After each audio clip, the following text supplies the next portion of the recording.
Le Congo vient de participer à la 8e session de l'Africa IT and Telecom Forum, ITF en sigle, sous le thème « L'administration à l'heure des bouleversements numériques ». Organisé par le ministère ivoirien de la Communication et de l'économie numérique et l'Agence nationale du service universel des télécommunications, ce grand rendez-vous a réuni du 19 au 20 avril 2018 à Abidjan 500 participants venus de 30 pays d'Afrique de l'Ouest, du centre et du nord, dont une dizaine de ministres d'éthique et de l'économie numérique. Des thèmes actuels tels partage des infrastructures, analyse prospective des grandes tendances qui façonnent l'Afrique, cybersécurité, financement, faire profiter l'administration d'un environnement en constante mutation, fédérer l'ensemble des acteurs clés se sont révélés comme des prérequis pour accélérer et réussir la transition digitale de l'administration. Au Congo, par exemple, le projet couverture nationale en télécommunications, la stratégie nationale pour le développement numérique au travers le triptyque e-government, e-citoyen et e-business vise l'universalité des services et des bénéfices qui en résultent. Et pour arrimer le Congo à l'économie numérique, il faut d'abord avoir la base de l'économie numérique, les infrastructures. Aujourd'hui, nous avons plus ou moins 4600 km de fibres optiques déployées sur toute l'étendue du territoire. On a maintenant une autre sortie. On avait la sortie au niveau du WAX, le câble sous-marin, au large de Pointe-Noire à Matobi. Aujourd'hui, on aura une redondance, entre autres, avec la sortie avec le Gabon. On a finalisé les travaux d'interconnexion entre le Congo et le Gabon, ce financement de la Banque mondiale. Et l'ambition maintenant du gouvernement, c'est de porter une stratégie qui a été approuvée, restituée en atelier. Nous sommes en train de finaliser pour que le Conseil des ministres puisse l'adopter. La stratégie elle est axée sur 3 piliers. Le e-citoyen, le e-gouv et le e-business. Et je disais qu'on a raté plusieurs révolutions. L'Afrique, nous avons raté plusieurs révolutions, vous en avez parlé déjà. Mais il y a une seule révolution qu'on ne peut pas rater, c'est la révolution du digital. C'est là au moins on a les moyens de pouvoir apporter notre contribution, de pouvoir faire en sorte que nos populations puissent bénéficier de cette révolution. C'est l'ambition du président de la République. Au-delà des échanges et du partage des expériences respectives des États en matière de développement numérique, de digitalisation et du service universel, les participants ont aussi fait l'état des lieux et partagé la vision d'une Afrique unie dans la révolution numérique. Le Gabon numérique pour la République gabonaise, le Bénin révélé pour la République béninoise, un citoyen, un ordinateur pour la Côte d'Ivoire, l'Afrique avance à grands pas sur le boulevard du numérique. La Côte d'Ivoire, par exemple, figure dans le top 10 du classement de l'Union internationale des télécommunications en occupant la 5e place mondiale en termes de foyers utilisant les paiements mobiles. Le Gabon était initialement desservi par un seul câble qui était donc géré par l'opérateur historique et qui en faisait quasiment une propriété. Et les autres opérateurs avaient du mal à accéder. Et lorsqu'ils accédaient, c'était à des coûts excessifs. Et donc nous avons mis en place une stratégie pour avoir un second câble que nous avons confié à la société de patrimoine qui l'exploite, qui le commercialise et qui permet aujourd'hui aux autres opérateurs de ne pas dépendre de l'opérateur historique. Et grâce à l'interconnexion avec le Congo, nous sommes maintenant sur l'international avec une 3e possibilité. Et donc s'il y avait des incidents sur l'un ou l'autre câble qui desservent le Gabon, nous pourrions toujours atteindre l'international grâce à la connexion avec le Congo. Et c'est l'objectif que nous poursuivons avec la connexion nord et la connexion sud-ouest.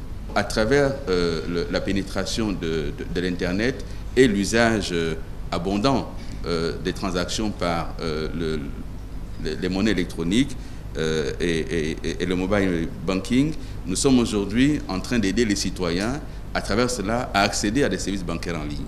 Et l'une des banques gabonaises qui a fait les meilleurs chiffres au premier trimestre 2018, c'est la banque qui a le mieux digitalisé ses services, qui a le plus accompagné les opérateurs, et donc y compris le secteur informel, pour que les uns et les autres puissent accéder à des services en ligne.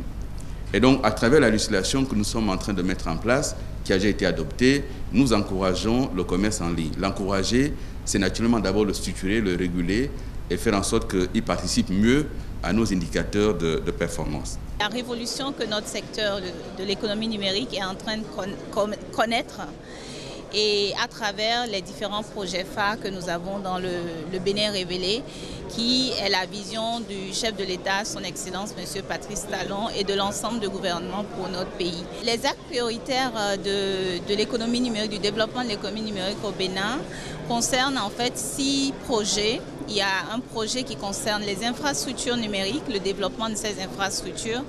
Un autre qui concerne le passage tant attendu à la télévision numérique terrestre. Un projet qui concerne la généralisation de l'usage du numérique par l'éducation et la formation. Et nous avons un projet qui se consacre au développement du contenu numérique, au commerce électronique également. Donc ces 6 projets phares aujourd'hui constituent notre boussole pour les prochaines années à venir et sur lesquels nous travaillons. Smart City africaine, entre ambition et réalisme, perspective des technologies satellitaires, l'architecture de l'entreprise, la voie vers la digitalisation en toute sécurité, les rôles des régulations dans l'intégration africaine par les TIC, cas du réseau unique panafricain sont autant de créneaux à exploiter pour un développement numérique intégral. Moi, j'ai pris un certain nombre de notes et l'avantage de ce type de rencontre, c'est justement ce partage d'échanges, ce partage d'expériences, ce partage d'informations sur nos pays qui permet aux uns et aux autres de tirer avantage des bonnes pratiques aujourd'hui dans l'un. En marge de la conférence, la délégation congolaise a pris part notamment à une rencontre sur la mise en œuvre de l'appel d'Abidjan de 2017 et l'expérience de l'Agence ivoirienne du service universel des télécommunications. Pour mieux s'assurer de l'expérience de la Côte d'Ivoire qui occupe le 5e rang mondial dans les achats en ligne et qui est aussi très avancée dans l'interconnexion des administrations, le ministre Léon Juste Ibombo a conféré avec Bruno Nabagne-Koné. Ils ont approfondi les échanges et ausculté les nouvelles brèches de partenariat. Léon Juste Ibombo et sa suite ont également visité le parc technologique Mahatma Gandhi du Grand Bassam. C'est un village technologique et de la biotechnologie qui se fait vitrine technologique de l'Afrique de l'Ouest. Un parc est une zone qui se développe sur plus de 242 hectares qui abrite déjà une trentaine d'entreprises. La société anonyme Vitib installe, entretient et héberge des data centers. C'est une ville moderne en chantier, dit son directeur général Philippe Pango. Le clou du séjour du travail du ministre Léon Juste Ibombo en Côte d'Ivoire aura été la clôture de la 8e édition de l'ITEF qui lui ont confié les organisateurs. Un encouragement pour la participation du Congo, mais surtout pour les grandes ambitions, les réalisations et la volonté des autorités d'arrimer le Congo au numérique. Pour immortaliser l'événement, Léon Juste Ibombo a greffé dans le livre d'or « Je me réjouis d'avoir participé à l'ITEF ». L'Afrique, notre continent, a du potentiel pour ne pas rater la révolution digitale. Nos gouvernements travaillent pour relever les nouveaux défis de l'économie numérique.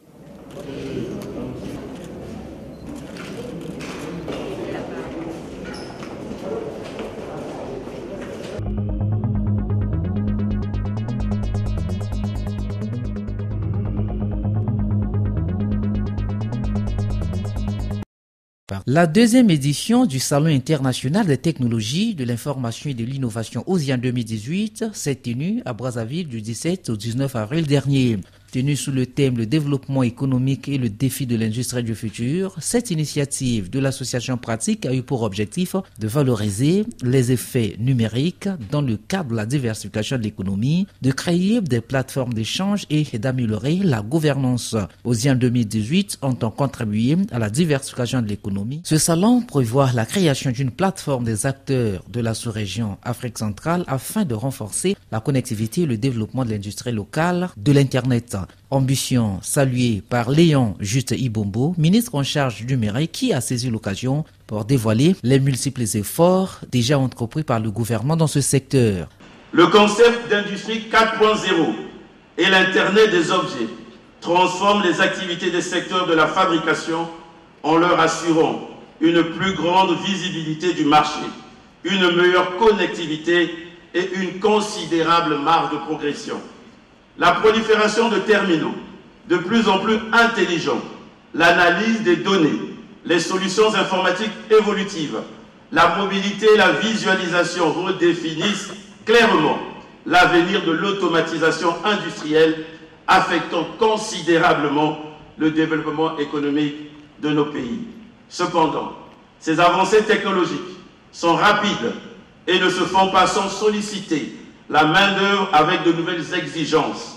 Une politique cohérente de formation doit être menée pour permettre aux acteurs d'ajouter d'autres cordes à leur arc de compétences et d'être formés de manière adéquate. À ce propos, la République du Congo, notre pays, bénéficiera encore cette année du programme Seed for the Future, en français Semons du futur, de Huawei Technologies, où 8 jeunes sélectionnés renforceront leurs capacités en République populaire de Chine dans les nouvelles technologies de l'information et de la communication. Il est également question de relever le défi de la gestion des données avec la construction prochaine d'un data center national, de la création et la valorisation du contenu à travers les technopoles et incubateurs, de la généralisation de l'utilisation des technologies numériques dans tous les secteurs d'activité, du renforcement du cadre juridique et institutionnel propice à l'éclosion d'une véritable économie numérique. En ce qui concerne les infrastructures, le gouvernement s'est résolument engagé dans une stratégie de déploiement des infrastructures de télécommunications large bande, établie autour d'un projet de réalisation d'un backbone national en fibre optique, projet de couverture nationale, et à son interconnexion avec les pays limitrophes, projet Central African Backbone, et avec le réseau mondial à fibre optique, projet de câble sous-marin West African Cable System. Ouvrant les travaux de la deuxième édition d'OSIAN, le Premier ministre Clément Mamba a souligné que le choix du thème de cette année était la bienvenue car il longe le projet du président de la République Denis Sassou Nguesso, celui de faire du numérique le levier de la croissance. En choisissant de concentrer vos débats et vos échanges autour du développement économique et le défi des technologies du futur, le thème de cette deuxième édition du Salon OSIAN, vous faites le pari de garantir à nos États africains une innovation permanente et l'implication numérique dans la transformation des politiques publiques. Cela signifie que les participants à cette rencontre africaine du numérique sont là pour contribuer à un changement de paradigme et pour mettre les Africains au cœur des solutions idoines pour le développement du continent. Les changements de paradigme qui s'imposent à notre société modifient ainsi radicalement tout notre système existentiel. Nous ne pouvons plus nous contenter de subir l'influence numérique en Afrique. Nous devons conquérir cet univers à travers des initiatives fortes et placer le développement de l'économie numérique et de l'innovation au centre des politiques publiques dans une approche multisectorielle. Entre autres activités ayant marqué les 3 jours de ce salon, les ateliers, des tables rondes, les formations animées par les experts internationaux et aussi des expositions de technologies. À propos des panels, quelques membres du gouvernement, à l'instar de Bruno Réchard-Itoua de l'enseignement supérieur, Nicéphore Fila de l'enseignement technique et professionnel et Adélaïde Moani des petites et moyennes entreprises sont passés au créneau, chacun dévoilant l'importance du numérique dans son secteur. S'agissant des expositions, une trentaine de sociétés étaient au rendez-vous, dont la Société des Postes et de l'Épargne du Congo, Sopeco. La Poste, c'est 290 collaborateurs, c'est plus de 40 bureaux de poste répartis à travers le pays. Et donc là, nous sommes venus au salon OSIAN, qui est le salon de l'innovation et des technologies, parce que la Poste s'inscrit justement dans ce schéma-là. Donc nous avons ici sur le stand de la Poste différents produits et services de la Poste, à savoir les courriers, les timbres philatéliques. Nous avons également les produits de transfert d'argent. Donc il y a par exemple MoneyGram, il y a Chronocash, il y a Small World donc, qui sont là. Et nous avons également un produit phare qui est les boîtes postales, donc qui permet justement à tout citoyen, toute entreprise de pouvoir recevoir son courrier dans une boîte postale à la Poste. Donc ils viennent souscrire un compte, on leur remet une clé et ils sont les seuls détenteurs de cette boîte postale-là. Signalons qu'au cours de ce salon, des prix ont été remis aux lauréats de l'hackathon sur les médias dénommés Médiathon Brazza. Hackathon lancé le 13 avril à Brazzaville visant à favoriser l'éclosion d'applications capables de soutenir l'innovation dans les médias.